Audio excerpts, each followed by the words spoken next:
Hello everyone and welcome to another video here on the Cycling Dane, and today we're going to be talking about the 2022 Tour de France route. And as always, I'm delighted to be joined by Mr. Critical himself, Ewan. And Ewan, are you looking forward to the upcoming Tour de France? Yes, well, as of the day of recording, the 23rd of March 2022, there is just 100 days until the Tour de France begins on the 1st of July. That will begin in Copenhagen, Denmark. I'm very excited to see the Tour de France come to Scandinavia for the first time in its long history. And they've already hosted the Giro d'Italia in the past, but I'm sure Copenhagen will be very, very good Tour de France hosts. So looking forward to 2022. It happens to start in Denmark, so is that something you're looking forward to?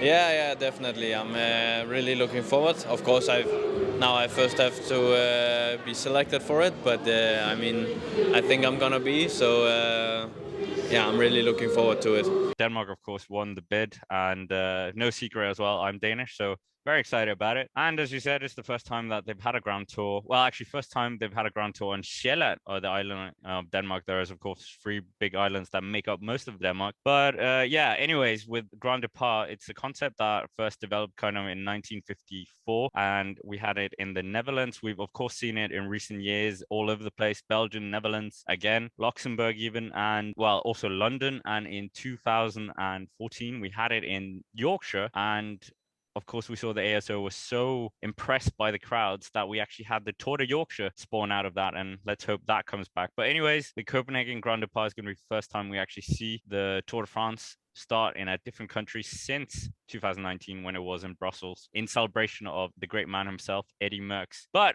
that neatly takes us to the first week of the Tour de France. And of course, as Ewan said, we are starting in Copenhagen with a time trial around the capital of Denmark, 13 kilometers long. It's a short time trial, but also quite technical in terms of the corners. We are exposed to the sea, but of course, as well, we're also getting the riders are getting a very quick sightseeing around some of the biggest attractions of Copenhagen. You've got Amalienborg, you've got Havfruen, you've got Fælleparken. There's a lot that they're going to see, and maybe they'll have time to wave to the Little Mermaid as they pass her. But stage 2 goes from Roskilde, where I'm actually born, so thank you, ASO, for that little nod. And then we go all the way to Nyborg. But what is interesting about this, and of course, you will have heard Ewan mentioning this many times, we are going along the coast of Sjælland, even down to Kalundborg, of course, a place that many people are very proud of in Denmark because of the chemical symbiosis down there. And then we're towards the end of the stage, we're going over Storebæltbroen, over to Nyborg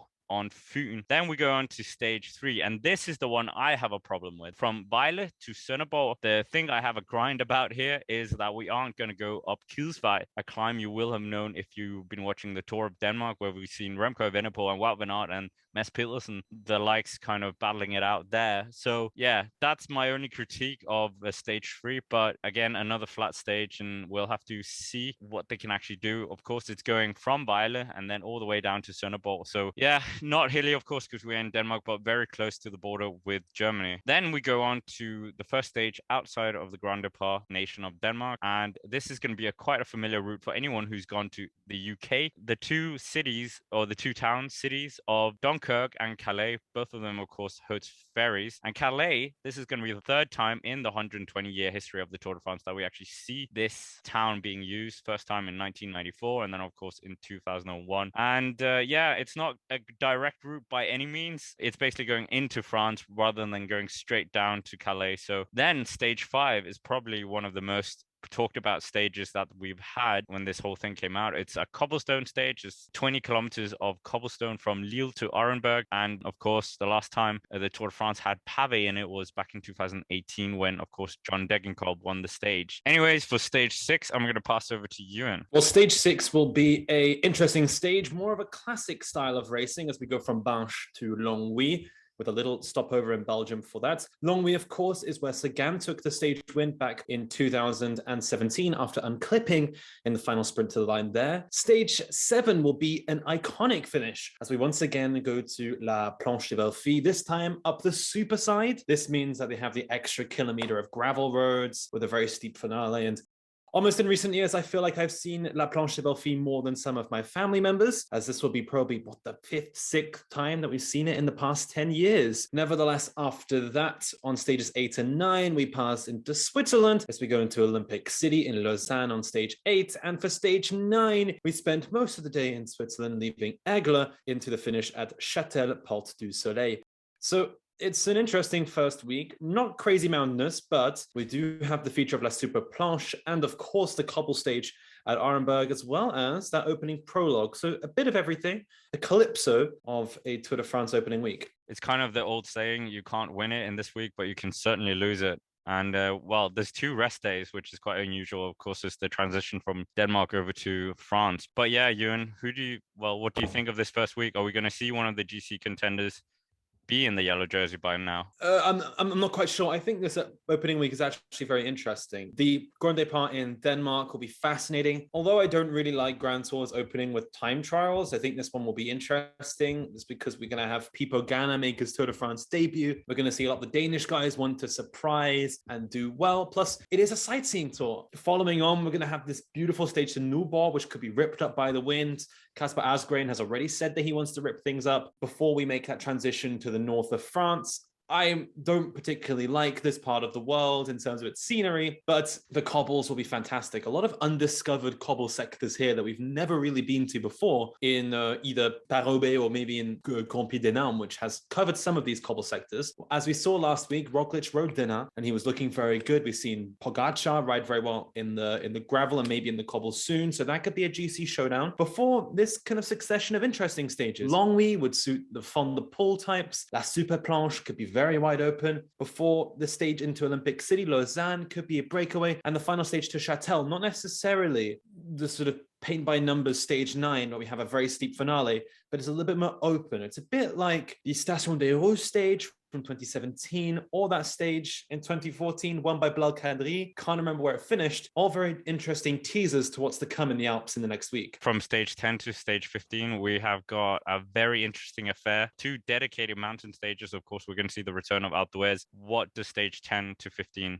entail? Well, stage 10 will bring the riders to the ski resort of Morzine as they head to Megève. We're getting closer and closer to the iconic stages of this Tour de France, as the next day goes from Albeville to Le Col du Granon. That'll be the first Alpine summit finish of this race. But don't worry, there's another one happening the next day on 14 Juillet. Yes, that is the French national holiday, which this year will be on a Thursday, as the riders go from Briançon up to the Alpe d'Huez. Yes, the 21 hairpins of Alpe d'Huez do await the riders. This is where Garrett Thomas won in the yellow jersey back in 2018. But this year could be a little bit more open-ended. The next day, we head to the Rhone Valley and we go from Bourg d'Oisans over to Saint-Etienne, everyone's least favorite French city, especially for Lyonnais people. On the Saturday, the finish in Mende, a little bit iconic in recent years, as we've seen Steve Cummings win here. Also, the Spaniard Omar Fraile also winning here in the past. The day after that, we head from Rodez up to Carcassonne, once again in Carcassonne for a rest day. This is where your man Magnus Cort won in 2018 and where in 2021 Mark Cavendish took that iconic stage to equal Eddy Merckx. So that's the middle week, a heavy start to the middle week, but as we leave the Alps, kind of gets a little bit flat, I would say. The stage into Mons could be interesting as we pass through southern central France, but the stage from Rodez to Carcassonne, I'm not expecting anything through that stage. I'm just excited to see the Alpe d'Huez back. It's been such a long time, 2018, since we've seen it. But yeah, Ewan, what awaits the riders in the final week? Well, the final week, of course, is where the Tour will be won and lost. It will all kick off in Carcassonne, known for its cassoulet. But from Carcassonne, we head up to Foix, a town that is featured in the Tour de France almost too many times. But don't worry, Po is not in it this year. Stage 17 will head out from Saint-Gaudens to Périgueux. Saint-Gaudens, by the way, is very close to the hometown of Pavel Sivakov. He'll be making his Tour de France debut as a Frenchman this year. But the stage finish to Périgueux will be interesting as we head up to that heliport, which is where Romain Bardet won back in 2017. We also saw Valverde win here back in 2012, before a holy stage on stage 18 from the Catholic pilgrimage city of Lourdes up to Hautacam, which will be the final summit finish of this year's race. Stage 19 will begin in what looks to be Catalan-speaking country in Castelnau, as we head up to Cahors for a transitional flat day before the final time trial of this race from La Cale Marival up to Rocamadour, which is this beautiful French small town on the list of one of the prettiest towns in France. But this final TT will be 40 kilometers long, making it one of the longest time trials that we've seen in the Tour de France for a while. Before we transition up to Paris La Défense, that dull part of the city, for the 21st and final stage of this year's race, which will finish, as always, on the Champs-Élysées. So that's the Tour de France, total of 3,328 kilometers in total. I mean, the first thing to talk about, of course, is the amount of time trialing miles here and who that actually suits. That final time trial, you're talking about 40 kilometers. Okay, it doesn't finish on the same kind of climb that we saw with La Plage de Belleville in 2020, but it does have a 1.5-kilometer finish at 7.8%. Ewan, do you think this could potentially be where the race is won and lost yet again on a time trial? Well, it certainly could be. This time trial looks very familiar to the one that was in Spice Country a couple of years back in 2018, around in Espelette, which was won by Tom Dumoulin. It's long, kind of undulating, and we expect GC to have a close battle here. If it comes down to Pog and Rog, yeah, as always with them, it could really come down to the wire, but I wouldn't be surprised if the Tour is won before this point completely. It's interesting. I'm probably speaking for a lot of people here, but wouldn't it be better to finish on a road stage? I just think stage 20 road stages are much more exciting. I know that 2020 was kind of an anomaly, but if we would have finished on a road stage, that would have made it so much more interesting and open for attacks and for a Pog and Rog battle in the Pyrenees, maybe. But anyway, talking about the favorites, as we've already mentioned, Tadej Pogačar looks like he's going to be coming with a strong team with the UAE squad. Primož Roglič, you would consider him one of the favorites as well. Landa is down on the start list right now, but well, our faith in Landa has never been repaid. So Jonas Vingegaard, of course, will look to do something as well, maybe being a home favorite in the first 3 stages. Miguel Angel Lopez wanting that podium finish that he never got in Paris. And in terms of Ineos Grenadiers, we of course discussed that in a different video. Adam Yates looks like he's going to be the replacement for Egan Bernal, and Danny Martinez looks very strong. Who do you think is going to be the protagonist? Do you think it's just going to be same old Pog Rog and everyone else is just going to be scrambling for third place? Yes, I certainly do see this as a Jumbo-Visma UAE battle. I don't think it's quite as open as we maybe would expect. These are the 2 super teams. Maybe Bahrain could be wildcards here, but I'm really expecting it to be Jumbo and UAE battling it out. There's been a tension this season between the 2 teams that we haven't really seen before. Maybe because UAE were quote unquote weaker, even though, I mean, they were just as strong last year, maybe a little bit weaker, but there wasn't quite the pressure placed on them then. But this year, they've both been getting wins with riders, both been building up. We haven't seen the Pog and Rog battle head to head yet, which maybe makes for exciting racing in July. This all means that Roglic would have to stay on the bike. That's an asterisk. He's not quite as clumsy as Geraint Thomas, but you never know with Roglic. However, those 2 are the ones I'm expecting to battle it out. The other contenders that could throw the names in the mix, well, I mentioned Bahrain, and I think that maybe this could be the year of maybe Jack Haig or someone slipping on the podium of this kind of finish. Jack Haig looked brilliant going into last year's Tour de France. A crash took him down, and he was up there in the Volta a España, which was a pretty attritional Volta a España, where he beat Yates, Bernal, and so forth there. In terms of Ineos, well, Ineos have Yates. I'm not quite sure if Yates is ready for a Tour de France podium, but maybe he could slip into that 3rd place, but I'm not expecting Yates to topple Pog or Rog. Yates is one of the few riders in the world who has been able to challenge Pog, but he's never been able to topple him. So we'll wait and see what that brings then. And I mean, outside of those 4 teams, Scott, I don't see another team really battling them. These are the 4 big teams in pro cycling right now. Definitely UAE and Jumbo as the 2 front runners, and Bahrain and Ineos sort of as second tier super teams. Who else is there on the table? Bora Hansgrohe? I think that's pretty fair. Of course, EF Education Easy Post will hope that Uran could do something, but Uran is getting older. Astana is probably the only team.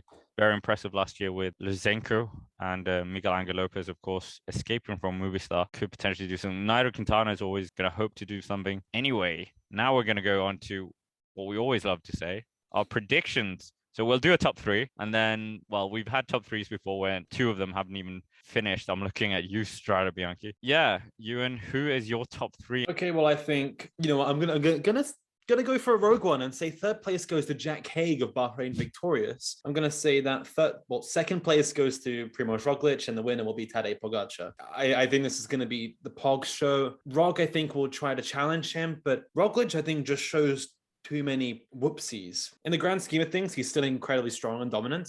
But in comparison to Pogačar almost looks flawless sometimes. So I would say Haig, Roglič, and Pogačar. Right. Let's make it interesting. So my winner is going to be the second ever Danish winner of the Tour de France, Jonas Vingegaard. He's going to win the whole thing. Roglič isn't going to finish the race, although he did win Paris-Nice. So he started to rectify his crashing record in French World Tour stage races. Second place is going to be Tadej Pogačar. This is not going to happen. Come on, Jonas. And then in third place, I think we are going to have Adam Yates on the podium. Yep, I could see that. Yates could easily slip into third, as could Danny Martinez of Colombia. Actually, no, I'll change it.